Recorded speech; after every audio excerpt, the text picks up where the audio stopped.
যিসকলে ক্ৰিকেট চাই প্ৰায় এনেকুৱা হয় যে বেটসমেনজনে বলটো মাৰিছিলে এটা বেলেগ দিশত, কিন্তু বলটো বেটখনৰ বেলেগ এটা ঠাইত লাগি বাউণ্ডাৰী হৈ যায়। অৰ্থাৎ বেটসমেনজনে মাৰো বুলি মাৰা নাই, কিন্তু 4 মানে কেতিয়াবা 4 হৈ যায়, কেতিয়াবা 6 হৈ যায়। বেটসমেনজনৰ বিশেষ তাতে ক্ৰেডিট নাথাকিলেও কিন্তু স্কোৰত তাৰমানে সেই টিমটোৰ কিন্তু ৰান মানে 4+ বা 6+ হ'বই, অৰ্থাৎ স্কোৰ বৰ্ডত ৰান সংযোগ ঘটিবই। ঠিক তেনেকে এতিয়া ৰাজীৱ সদিয়া তেখেত আমাৰ মাজৰ পৰা আঁতৰি যোৱাৰ পিছত তেখেতৰ নামটো এতিয়া এনেকুৱা এটা হৈ পৰিছে, এটা ধ্ৰুৱক বা এটা মাপকাঠি যে তেওঁৰ সপক্ষে বা তেওঁৰ বিষয়ে ভালকৈ ক'লে তেওঁ ভাল মানুহ, বা তেওঁক যদি আৰ্থিকভাৱে কোনোবাই সহায় কৰে তেতিয়াহ'লে তেওঁতো আৰু ভালতকৈ ভাল কিবা যদি আছে তেনেকুৱা ধৰণৰ এজন মানুহ। খুবেই ভাল কথা। যি কাৰণতে নহওক কিয় মৃত্যুৰ পিছত হ'লেও ৰাজীৱ সদিয়াই পোৱা এই মৰম চেনেহখিনিয়ে মই কোৱাৰ দৰে স্কোৰ বৰ্ডত আল্টিমেটলি ৰান যোগ দিয়াৰ নিচিনাই বেটসমেনে যে ভুলবশতঃ কেতিয়া 4-6 মাৰি দিয়ে, ঠিক তেনেকে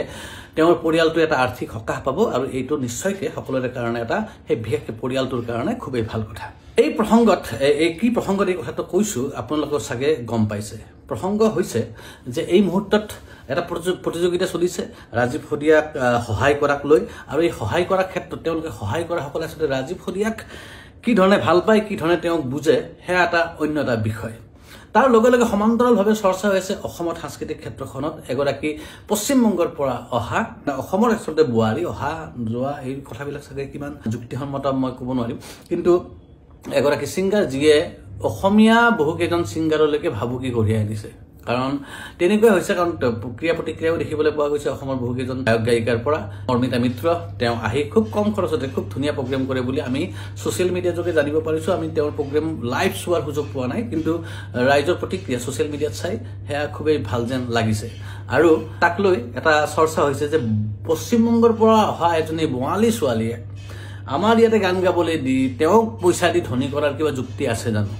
কিন্তু এই কথাবিলাক পতাৰ আগতে আমি উভতি যাম 1981 চনলৈকে। 1981 চনত প্ৰথমবাৰৰ কাৰণে জ্যোতিপ্ৰসাদ আগৰৱালাদেৱৰ ৰচনাৱলীখন প্ৰকাশ হৈছিলে অসম প্ৰকাশন পৰিষদৰ উদ্যোগত। আৰু জ্যোতিপ্ৰসাদৰ ৰচনাৱলী প্ৰকাশ হোৱাৰ কেইদিনমান পিছতে অসমৰ এখন দৈনিক কাকতত কলিকতাৰ পৰা এজন যুৱকে এখন চিঠি লিখিছিলে, আৰু তেওঁ আপত্তি দৰ্শাইছিলে যে জ্যোতিপ্ৰসাদ আগৰৱালাৰ ৰচনাৱলীখনক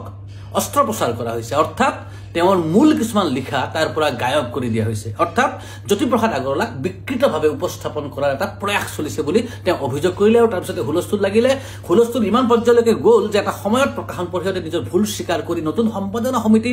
গঠন কৰি আকৌ জ্যোতিপ্ৰসাদ আগৰৱালাৰ ৰচনাৱলীখন প্ৰকাশ কৰিবলৈ বাধ্য হৈছিলে। আচ্ছা, যিজন ব্যক্তিয়ে কলিকতাৰ পৰা চিঠি লিখি জ্যোতিপ্ৰসাদ আমাৰ আৱেগ, আমাৰ সকলোৰে প্ৰিয় শ্ৰদ্ধাৰ যিগৰাকী শিল্পী ৰূপ কোঁৱৰ বুলি যাক কয়, সেই শিল্পীগৰাকীক বিকৃত কৰাৰ যি প্ৰয়াস চলিছিল তাৰ বিৰুদ্ধে কিন্তু প্ৰথম আৱাজ তোলা মানুহজন আছিলে পশ্চিমবংগৰ এজন বঙালী যুৱক, আৰু তেওঁৰ নাম আছিলে হেমাংগ বিশ্বাস। হেমাংগ বিশ্বাস এই নামটো যিসকলে জানে, আৰু যিসকলে নাজানে তেওঁলোকক এটা কথাই কেৱল কৈ থওঁ যে আমি যিজন ভূপেন হাজৰিকাক চিনি পাওঁ, যিজন ভূপেন হাজৰিকাই জনতাৰ শিল্পী হৈ এটা সময়ত উদ্ভাসিত হৈ উঠিছিল, সেই ভূপেন হাজৰিকাই হওক বা জ্যোতিপ্ৰসাদ আগৰৱালাই হওক বা আমাৰ প্ৰাণৰ শিল্পী বিষ্ণুপ্ৰসাদ ৰাভাই হওক, নটসূৰ্য ফণী শৰ্মাই হওক, এই সকলোৰে জীৱন দৰ্শন গঢ়ি উঠাত, সকলোৰে নিজৰ শিল্প কৰ্ম সৃষ্টি কৰাত হেমাংগ বিশ্বাস নামৰ এই ব্যক্তিজনৰ বিশেষ অৰিহণা আছিল। অৰ্থাৎ হেমাংগ বিশ্বাসক যদি আমি যদি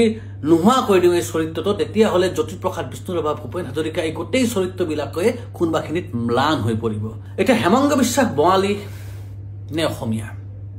হয়তো তেওঁৰ উপাধি চালে তেওঁ বঙালী, বা তেওঁৰ মাতৃভাষা চালে হয়তো তেওঁ বঙালী, কিন্তু তেওঁ এজন অসমীয়া হয় নে নহয়? হেমাংগ বিশ্বাসৰ এই প্ৰসংগটো কিয় লৈ আহিছোঁ? মৰ্মিতা মিত্ৰৰ প্ৰসংগত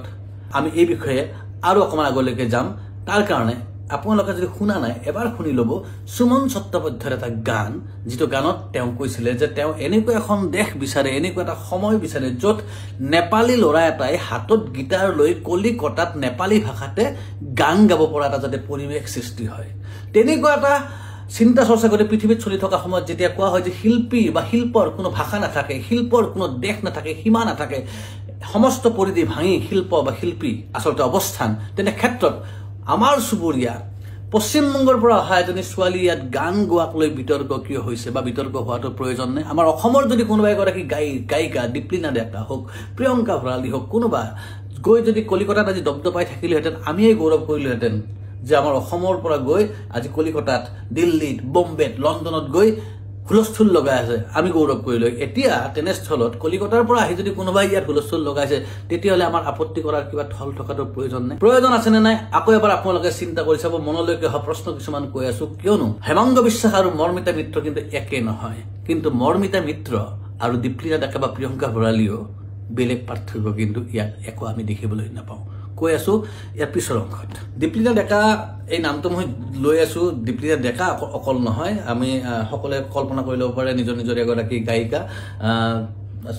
দীপলিনাক মই ওচৰতে আচলতে পাই থাকোঁ কাৰণে তাইৰ নামটো পটককৈ মুখত আহি গ'ল কিন্তু কথাটো হ'ল যে দীপলিনা ডেকা আৰু মৰ্মিতা মিত্ৰৰ মাজত পাৰ্থক্য কি প্ৰিয়ংকা ভৰালী আৰু মৰ্মিতা মিত্ৰৰ মাজত পাৰ্থক্য কি পাৰ্থক্যতানো কিবা আছে একেই তেওঁলোকে গাইছে গান ৰাইজক নচুৱাইছে বৰং দীপলিনা বা প্ৰিয়ংকা ভৰালীতকৈ কম খৰচত মৰ্মিতা মিত্ৰক মানুহে পাইছে গতিকে কমিটি এখনে যাক কমত পায় এইটো পৃথিৱীৰ মাৰ্কেটে এইটো বিজনেছে য'ত মই একেটা এণ্টাৰটেইনমেণ্ট একেটা মনোৰঞ্জন যদি মই কম দামত পাইছোঁ মই বেছি দাম দি পেলাই মই সেই একেটা বস্তু মই কিনাৰ কি যুক্তি থাকিব কি প্ৰয়োজন থাকিব কথাটো হ'ল দীপলিনা প্ৰিয়ংকা ভৰালীহঁত কোনোবাখিনিত ব্যৰ্থ হৈছে নেকি এজন আৰ্টিষ্ট এজন শিল্পী হিচাপে এজন কণ্ঠশিল্পী হিচাপে অকল দীপলিনা প্ৰিয়ংকা ভৰালী বুলি নহয় XYZ অসমৰ প্ৰতিজন গায়ক গায়িকাৰ কথা কৈছোঁ অকল গায়ক গায়িকা বুলিয়ে নহয় চিনেমা পৰিচালক নাটকৰ পৰিচালক লিখক সাহিত্যিক বৰ্তমান সময়ত তেওঁলোকৰ আচলতে যি ভূমিকা থাকিব লাগিছিল সেই ভূমিকা পালন কৰাৰ ক্ষেত্ৰত ব্যৰ্থ হৈছে নেকি এবাৰ চিন্তা কৰি চাব লাগে যদিওবা এতিয়া প্ৰসংগত মৰ্মিতা মিত্ৰ তেওঁ ছিংগাৰ কাৰণে আমি ছিংগাৰৰ উদাহৰণেৰে কথাটো কৈ আছো কিন্তু এই কথাটো শিল্প কৰ্মৰ লগত জড়িত প্ৰতিজন ব্যক্তিৰ লগতে আচলতে এই প্ৰশ্নটো প্ৰাসংগিক এতিয়া এই সময়ত আচলতে যি ধৰণৰ শিল্প চৰ্চা হ'ব লাগিছিলে আমাৰ সাম্প্ৰতিক সময় চাই আমাৰ অসমৰ গানবিলাক শুনিলে এনেকুৱা লাগে যেন অসমত যেন ফূৰ্তি কাৰো যেন অভাৱ নাই কোনো যেন সকলোৰে যেন চাকৰি হৈ গৈছে সকলোৰে যেন বেংকৰ একাউণ্টত লাখ লাখ টকা জমা হৈ গৈছে কতো ড্ৰাগছ আসক্ত সন্তান নাই মদ খাই মানুহ ৰাস্তাত পৰি থকা নাই চাৰিওপিনে যেন সুখ আৰু সুখ এনেকুৱা ধৰণৰ লাগি যায় গানবিলাক দেখিলে ফূৰ্তি প্ৰেম তোমাৰ চকু তোমাৰ হাঁহি তোমাৰ চুলি তোমাৰ কিবা আৰু তাৰ মাজতে যেন গোটেই চিন্তা ভাৱনাবিলাক শেষ হৈ গৈ আছে